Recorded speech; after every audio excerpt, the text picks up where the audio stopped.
Before we get started, have you gotten my free resource, 10 quick tips to calm the chaos when you're feeling overwhelmed?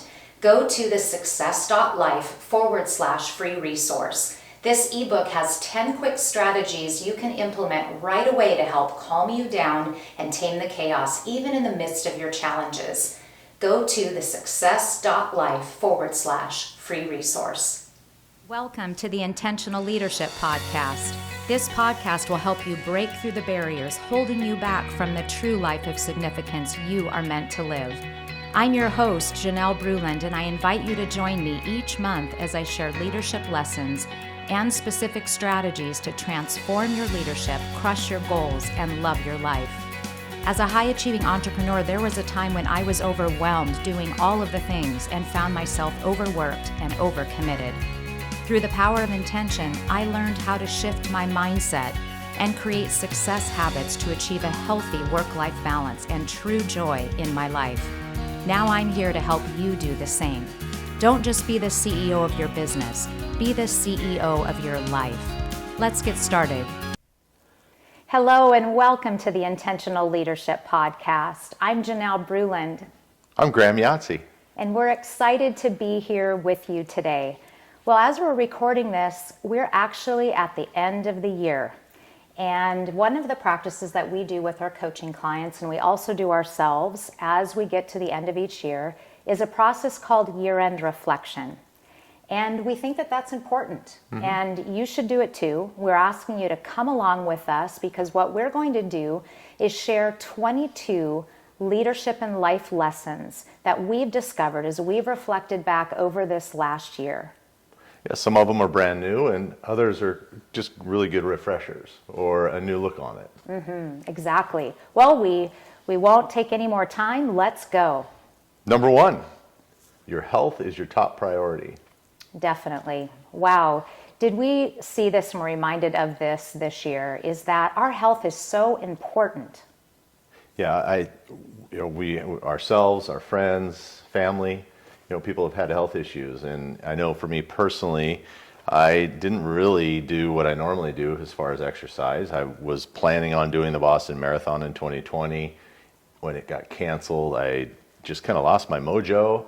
And it's taken everything just to stay active, but not train for anything or do something. So I really realized that I want to make sure that I can sustain that. And so started training again.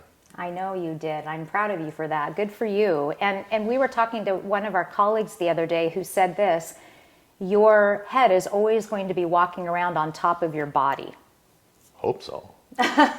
So that's important. I mean, you think about it, you've got to take great care of your body because your head is always going to be on top of your body. And if we're not taking good care of our body, we're not really capable of doing all the things we're called to do. Right. Yeah. So number one, your health is your top priority. Number two, action matters. This was yours. Yeah. Tell us about this. Action matters. Idle is not a speed. And I think that, when we think that we are stuck or we procrastinate, that's not necessarily a bad thing. But I think we have to realize that if you're in idle, that you need to start moving. You need to take action, and that nothing is going to happen until you do, typically, or very rarely is something good going to happen when you're sitting in idle. Right. So making sure that you move forward and do something.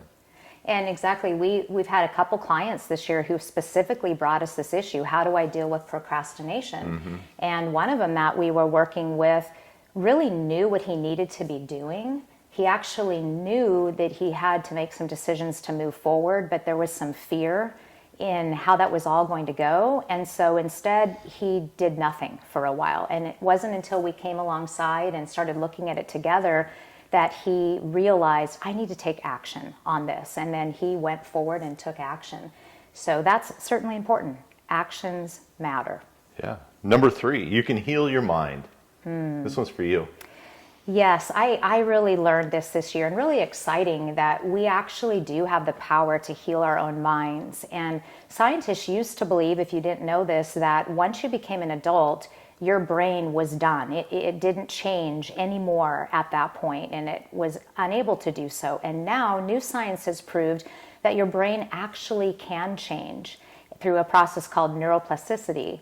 And I've experienced it this year, and I've witnessed it in my own life and the lives of others, that you really do have the power to change your thoughts, change how you show up, and you can heal your mind and body. Next one ties in with that. Deal with your stuff. Oh, so important. Deal with your work. stuff, yes. And we talked about being healthy, and that's certainly so important. But what we know is that it doesn't matter how much you work on taking good care of yourself, if you're exercising, you're eating right, trying to get good sleep. If you don't deal with what's going on inside, you're really not going to be fully well and capable of everything you're meant to do. You have to deal with those things. And so if you have some past challenges, past pains that you haven't dealt with, my friend, it's time to do it. You really need to deal with your stuff, and it will make all the difference in the world. Yeah, dig in, get going. Dig in and deal with it. Number 5, sunshine warms the soul. We like sunshine. We sure do. And we like do. water. Yes. And I really think we like both together. But sunshine warms the soul. It's just so nice that when it's gray out and then the sun comes out and it beams, and it makes it so much better. When we go on a walk and it's gray outside, even if the sun just peeks through the clouds for a minute, it warms you and it warms your soul. And maybe the mountains, the trees, something else warms your soul, but go seek that out. Find out what it is for you and seek it out. Agreed. You need to find those things in your life that really fill you up. So what fills your soul? Okay.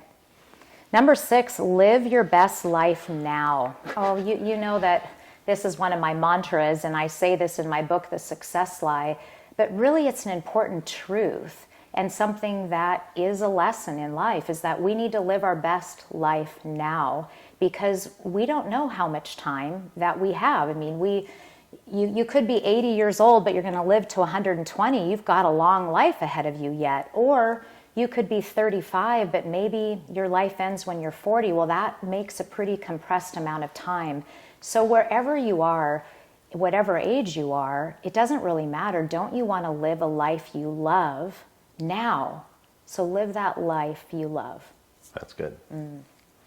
Embrace connections. This one was hard for us. I think well, not hard, but we certainly sought new and or sought connection this year. We hunkered down during COVID to take care of family and be with our parents and make sure we were safe during that time. We didn't want to bring anything home. And so this year we really felt, we better get out. And so we did that. We did a great job. Right. And if you're an introvert, we're not. We're actually extroverts, and we found it a little bit hard getting out of our comfort zone to get back meeting with people again. We have a client in our leadership group who's an introvert and said to us, I really have to make a point of getting out again because I've just gotten really comfortable being at home and actually doing the online training and that sort of thing. And we found that too. We love to get out and be with people, but we'd kind of gotten used to not doing that. So this year we were able to go out and spend time in live conferences, live meetings, and everybody was just so excited to see each other and so wonderful to be with people again. And we realized just a lesson, a reminder to embrace connections. Your connections in your life are so important to deepen the relationships that you have of maybe decades and also gain new ones. New relationships. Sure. Yeah, that's good. Number 8, nobody has it all together. Even if they drive a fancy car and live in a cool house. Nobody has it all together. This came up. We actually, when we talked about going to a live conference, we were up in Vancouver, BC for the Speaking Association meeting. And CAPS. You can imagine that for this industry, the pandemic hit them really hard and everything shut down. And so when things were back opened up and they were having an in-person meeting, we got to attend that, and that was so much fun.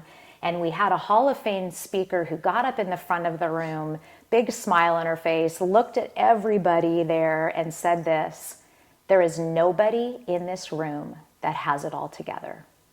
Wow. And here was a woman that certainly looked like she had it all together. And I think that's just a good reminder for us. Sometimes we can compare and we can look at the social media highlight reel and what other people are doing, And people may look like they have it all together on the outside, but inside, all of us have struggles. And just to be able to have compassion for ourselves, have compassion for others, because you never know what their walk looks like. That's good. And 9, focus on the most important thing. I like this one. Focus on the most important thing. It's so easy to get distracted, isn't it? A little squirrel over here. It's easy for us to get distracted, and it may be for you too. And so what is it that's most important in your life? What are those most important things that are going to take you where you want to go, to be, have the biggest impact, to live the life of significance that you're meant for? You have to focus on what's most important. Do you know what that is? And making sure that you're not focusing on what other people think are most important, but you're really being true to yourself. That's good, yeah. Because oftentimes we focus on what others want us to focus on. That's true, definitely. Number 10, put family first. Always put family first. I think we do a pretty good job of that. Yes, it was made especially real this last year. Family has always been first. That's always been a priority for us. But then when my dad got ill this year and ended up spending time in the hospital, and I've always been his person. I'm the kid that lives closest, and it was not a hard decision for me to just put everything else aside. Unfortunately, I had Graham, other family members to be able to help, team members that could help keep the work going on. But I really put everything else aside and said, this is what I need to be doing right now. Family is most important. And I'll tell you, it was really hard, some of the things that we had to face regarding his health challenges, but it was also so sweet. And I just don't regret any of it. And it just reminded us just how important our family is. Yeah, and your sister came all the way from Boise, or Right. actually she wasn't even in Boise, she was in South Dakota or something, Yes. traveling, and Yes. came home. So she Yeah, that really put was- family first too. Exactly. That was so awesome. She came up, and we realized that she had moved away from home right after college and living on the East Coast. I was on the West Coast, and she came up to be able to help out with the family, with my dad, and was here for 6 weeks. And we realized we spent more time together in those 6 weeks than we have in our adult life. And we just reconnected. It was really wonderful. Yeah, it was a lot of fun. So put family first. Right. All right. Number 11, learn to play. I don't have to learn to play. I learn new things to play. Yes, you're very good at that. And you've helped me learn how to play. But we have to stay active, do different things, and have fun and smile and laugh. Right. We have grandkids. If you have kids, if you have grandkids, don't they find it so easy to play? It's just crazy. They're playing make-believe, I mean, with whatever that they may have, but somehow you grow up and you stop playing. You just feel like you don't have time for it. You feel guilty if you play. So we're telling you, as our lesson learned, and let it be one for you too, is get out there and play. Right. What are things you love to do? Play with your kids, play with your grandkids, take up that hobby and spend time in it, because it's actually, play is shown that it's really great for your well-being. It's great for your creativity, for connections, which we talked about. Competitiveness. All of that. Yeah. Yeah. Good stuff. We can go play Grandpa Beck's games. That's true. Number 12, listen to your inner voice. I like this one. Listen to your inner voice. Which one? Isn't it hard to get quiet? It's really hard to take the time to be quiet, and such a difference that it makes when you do. So how much time have you spent in quiet this year? Let me ask you that. How much time have you spent in quiet? My high achieving entrepreneurs, with so much on your schedule, and we're in such a keep adding it on world and loud world with just noise all around. So we would encourage you to find that quiet time and then listen to that voice that's inside, that inner wisdom that you have. And it's amazing how you can't really hear that when you've got so much else going on. But if you just take the time to be quiet, it's amazing how that inner voice will speak to you and help guide you on that right path. I wonder if that's why the teachers put me in the corner in school. Anyway, number 13, slow down. And this is so important this time of year. You know, it's a hectic, frenetic pace. Everybody's doing something.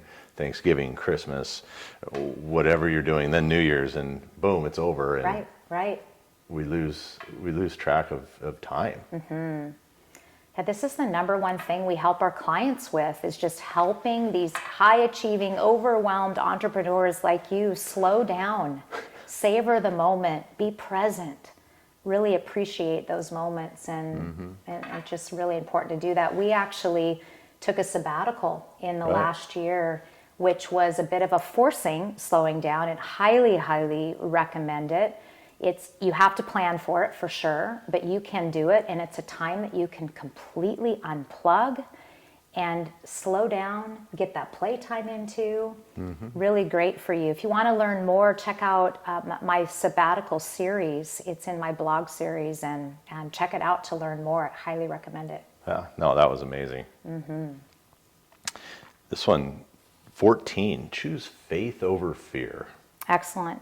Choose faith over fear. Well, we had a situation this year where Hurricane Ian came down over Florida. One of our daughters lives there, and there was definitely fear in that moment. And it's been a year of uncertainty. So it's one that certainly, when there's uncertainty, it brings fear. And if you need to make that choice for yourself, sometimes daily, sometimes hourly, choose faith over fear, and it makes a difference. And it was definitely difficult during that time because our daughter was evacuated from one town. We thought, okay, she's fine. And then we get notice that she's being evacuated from there because all of a sudden the hurricane is shifting. Right. It was a long, sleepless week, really. It was tough. So you're going to have those times in life, and just reminded again that you have the ability to make a choice. You can succumb to fear, or you can choose faith over fear. 15, be bold with your gifts. Don't be afraid to use your gifts. We learned about this at a recent meeting that we attended with other entrepreneurs. And live and in person. Yes, it was awesome. Yeah, this doctor, scientist. Timothy Nelson. Yeah, scientist as much, just amazing talent. Anyway, he wanted to eradicate heart disease in children, or heart issues in children. And they are taking the child's own skin from their elbow area and growing their own heart. And then they are right at the end of the FDA stages so that they can put this heart in a child that probably is going to live 7 to 10 years at most. And they're hoping that they have a full life after this. And when this works, it's going to change so many things. It's amazing, but he has really just gone to the extreme of bold. To come up with this idea, and to come out and do it. Right. Unreal. Yeah, the lesson, it was just so inspiring. And we have gifts. You have gifts. There's a reason that you're here on this planet. You're here to serve. You're here to bring your best gifts to the world. And it just reminded us that we need to be big. We need to dream big. And then we need to take big, bold action to go toward those dreams and change the world. We all have it in us. We just have to decide what is that area of passion and giftedness, and go for it. Be bold. Be big. Time is precious, 16.